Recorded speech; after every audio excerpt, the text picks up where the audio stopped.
are ships, there are trains, there are cars, and there are planes.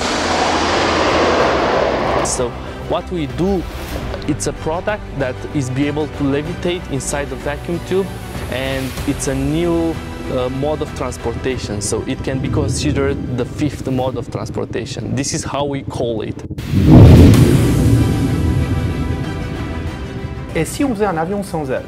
Et si on sortait du cadre? Et si on osait remettre en question ce qui existe déjà autour de nous? Oui, moi je suis vraiment pour. Je pense que mettre de l'énergie là-dedans, de vraiment étudier les choses à fond, voir si c'est rentable autant économiquement qu'énergétiquement, ça vaut la peine. Et si vous regardez dans le siècle des Lumières, beaucoup de personnes ont osé essayer des nouvelles solutions. On ne comprenait pas ce qu'étaient les machines à vapeur, puis pour finir, de fil en aiguille, on a réussi à inventer des machines à vapeur, des moteurs à combustion interne qui font les voitures qu'on a de nos jours, puis l'électricité, les génératrices, les moteurs, puis ensuite il y a eu l'électronique de puissance qui a révolutionné les choses, où on a pu modifier l'utilisation des moteurs de tous les jours qu'on avait, les simplifier. Toutes ces choses sont venues d'idées qui ont osé être proposées, sortant du cadre, sortant de ce qui se faisait habituellement.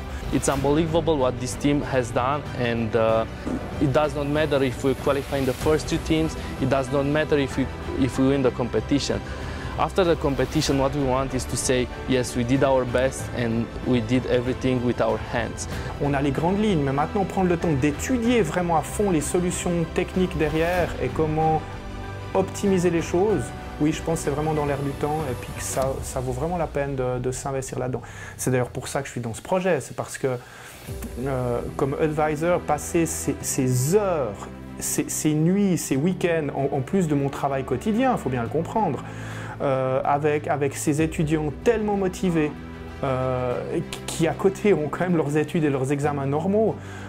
Si je prends juste Denis Tudor, la motivation qu'il a derrière et puis le soutien qu'il y a du professeur Paolone qui a tout son labo à gérer à côté, et imaginez qu'on est maintenant ici à Los Angeles, dans les 20 ou 23, je ne me souviens plus le détail, finalistes sur plusieurs milliers qui se sont inscrits à cette compétition. Quand on a reçu l'annonce, là les choses ont vraiment commencé. C'est un groupe d'au final 30 étudiants qui ont mis leur cœur et leur vie ces derniers temps. Ces moments-là resteront à vie gravés dans leur mémoire.